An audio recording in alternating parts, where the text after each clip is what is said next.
Hi guys, I'm coming to you today from my office because the lighting is better up here and I kind of have a blank wall behind me, which is really good. In this room of my house, this is also known as Bee's bedroom because when Beezer was a baby, this is my grandson now, he used to sleep in this room. And so it's Beezer's room. But before that, it used to be his daddy's room, my Sammy's room. Of course, it looked a whole lot different then. Now I just use it as my office. I used to teach kids in this office when they were having troubles in school. So that's where I am today. Now, I have a story for you, and it's going to be a short one today because I have lots of things to do today. Today is a big day at my house. It's Thursday. Oh, wait, that's the wrong day. That day is tomorrow. Anyway, it's Thursday, and it's a big day at my house because it's laundry day. So I have a lot of laundry to do. I stripped all the beds and took the sheets off, and they're going in the wash, and all the towels and all the clothes and everything else. It's laundry day, and I'm going to make some face masks for a friend of mine who works where my mommy lives at an assisted living. And she has some health issues, and so she needs to wear a mask when she goes outside, and she doesn't have anybody to make them for her. So I'm going to make her some masks today. So that's going to take me a little bit of time. I got to get out my sewing machine and stuff. But anyway, I do have a story for you today, and I hope you guys are all enjoying. It is a beautiful day, or at least it was before. Nope, the sun is back out, but it's very, very windy. So I don't know if I'm going to get the girls out for a walk today because the wind really bothers my ears. But I think I have some earmuffs that maybe I can cover them with, and maybe we can go out a little bit later in between loads of laundry. So that's kind of where I am. So let's start out the day today with maybe some finger wiggles. Got a finger that needs a little wiggle? I got some fingers that need wiggles. I do. Maybe you can count with me. 1, 2, 3, 4, 5, 6, 7, 8, 9, 10. Wonder what number comes back next. I think it's 16. Get back to me on that. I can't remember. It's been so long since I've been in school. Today is April 9th. And I chose the story that I chose today because last night I had a bad dream. I really did. Did you know that even mommies and daddies and grandmas and grandpas and great-grandmas and grandpas have bad dreams? It's not just little kids. We all have bad dreams. And I had one last night. I had a dream about a snake. And those of you who know me know I don't like snakes. I know God put them on this earth for a reason, and I think it's just to scare me to death. I don't know.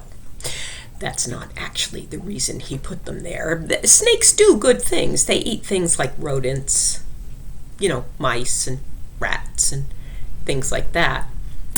Rats I can do without, but mice are cute and furry, and they don't cause me a whole lot of problems, but occasionally one comes in the house, and that is a little bit problematic because they kind of poop on things, and that's kind of gross.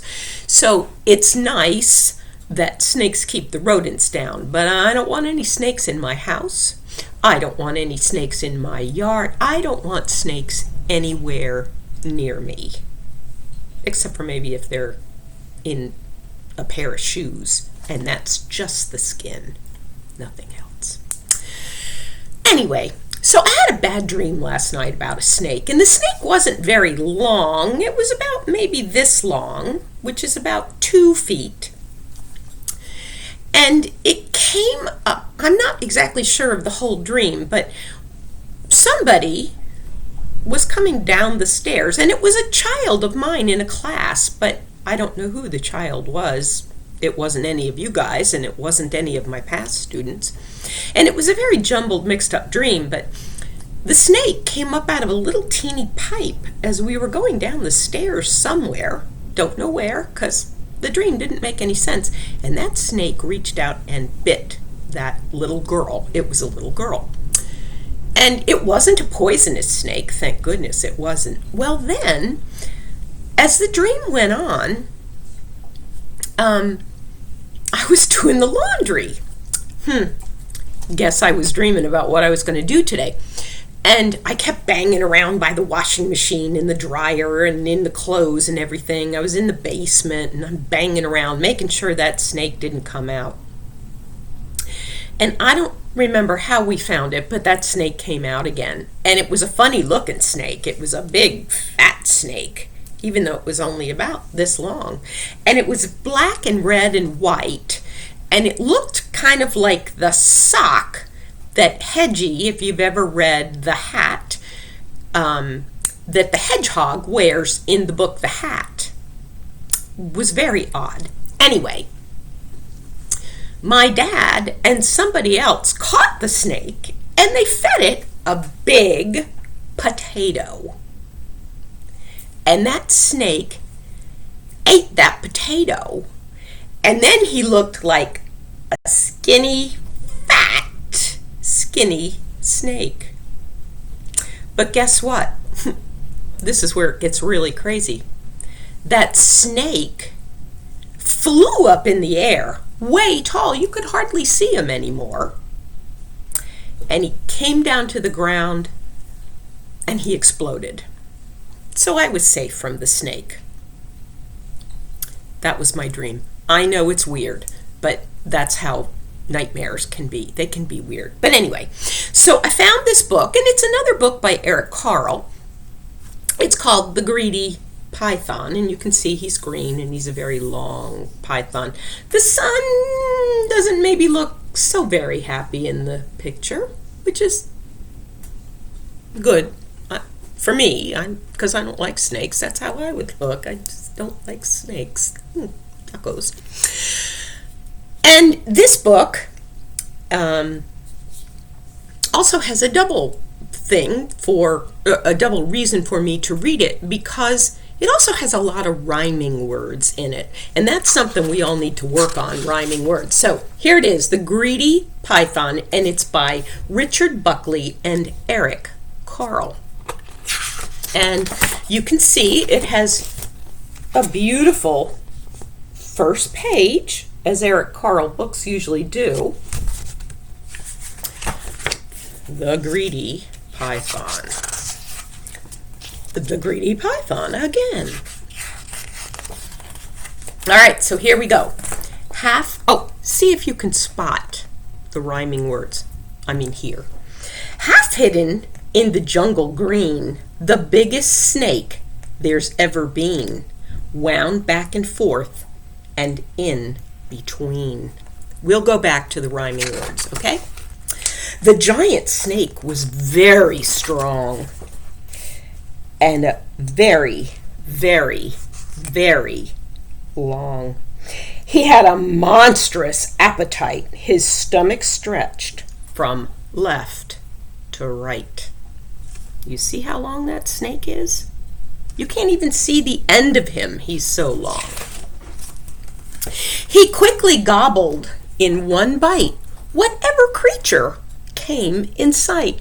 A mouse that scampered to and fro, a frog that jumped up from below, a bat that hung from his left toe, a fish that swam a bit too slow, and a bird that flew a bit too low. A porcupine still half asleep, a monkey who was in mid-leap. Let that porcupine prickled, going down. A leopard sitting in a tree, a buffalo who came to see.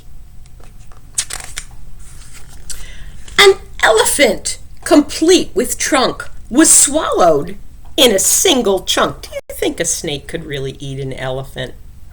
No. I'm far too big to eat, he cried. Oh, no, you're not, the snake replied. At last the python's meal was done, and he lay resting in the sun. Look how big and fat he is. See, here's his mouth right here. He's got all that food inside. So at last that python's meal was done, and he lay resting in the sun. The animals inside his skin were making quite a dreadful din. They were making a lot of noise. That's what a din is. And when they all began to kick, well, that snake, he began to feel sick. He coughed the whole lot up again, each one of them, and then there were 10. Oh, let's count. 1, 2, 3, 4, 5, 6, 7, 8, 9. Yep, there were 10. I got that next number now. It's 11, including the snake. It's not 16, like I said before. He soon felt better, and what's more, he was hungrier than he was before. He hadn't learned a single thing. His greed was quite astonishing. He saw his own tail long and curved and thought that lunch was being served. What do you think he's gonna do? He closed his jaws on his own rear, and then he swallowed hard, and he disappeared. And that's the end of that big old snake. Now, rhyming words. Let's go back. Let's see. Half hidden in the jungle green, the biggest snake there's ever been, wound back and forth and in between. Green, bean, and between. They all sound the same at the end. Not at the beginning, the end. Green, bean, between. Do you hear that "een" at the end? Those are rhyming words. The giant snake was very strong. Now we're going to find the rhyming word. And very, very, very long. Do you hear that "ong" at the end? Strong, long. He had a monstrous appetite. His stomach stretched from left to right. Appetite, right. You hear that "ite" at the end. He quickly gobbled in one bite whatever creature came in sight. Bite, sight. A mouse that scampered to and fro, a frog that leaped up from below, a bat that hung from his left toe, a fish that swam a bit too slow, and a bird that flew a bit too low. All right. Fro, below, toe, slow, low. Do you hear that "o" at the end? Rhyming words.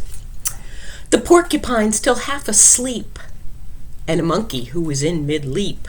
Asleep, leap. A leopard sitting in a tree, a buffalo who came to see. Tree, see. You hear that "e" sound? An elephant complete with trunk was swallowed in a single chunk. Trunk, chunk. I'm far too big to eat, he cried. Oh, no, you're not, the snake replied. Cried and replied. Eyed at the end. At last the python's meal was done, and he lay resting in the sun. Done and sun. The animals inside his skin were making a dreadful din. Skin, din. And when they all began to kick, that snake began to feel quite sick. Kick, sick. He coughed the whole lot up again, each one of them, and there were 10. Again, 10. He soon felt better, and what's more, was hungrier than just before. More before. He hadn't learned a single thing, and his greed was quite astonishing. Thing and astonishing. They both end in ing. He saw his own tail long and curved and thought that lunch was being served. Curved and served. He closed his jaws on his own rear, then swallowed hard and disappeared. And that's the end. Look at the look on the sun's face. The sun looks surprised. I'm not surprised. I'm glad, because I don't like snakes. You guys know that. So let's see if we can find a word that rhymes with snake. How about something you might do in the garden to get the leaves out? Rake. Something Miss Patty loves to eat, especially at birthday times. Snake. Cake. See if you can think of a few more. If you do, leave me a message, okay? In the meantime, I'll see you tomorrow. Tomorrow's a very special day. It's Good Friday.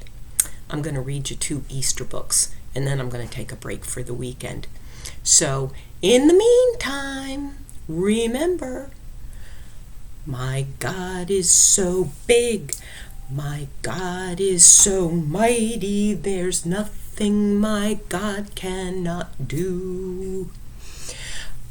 My God is so big, my God is so mighty, there's nothing my God cannot do. He's watching out for us. So you take care. I'll see you tomorrow. Love you all. Bye.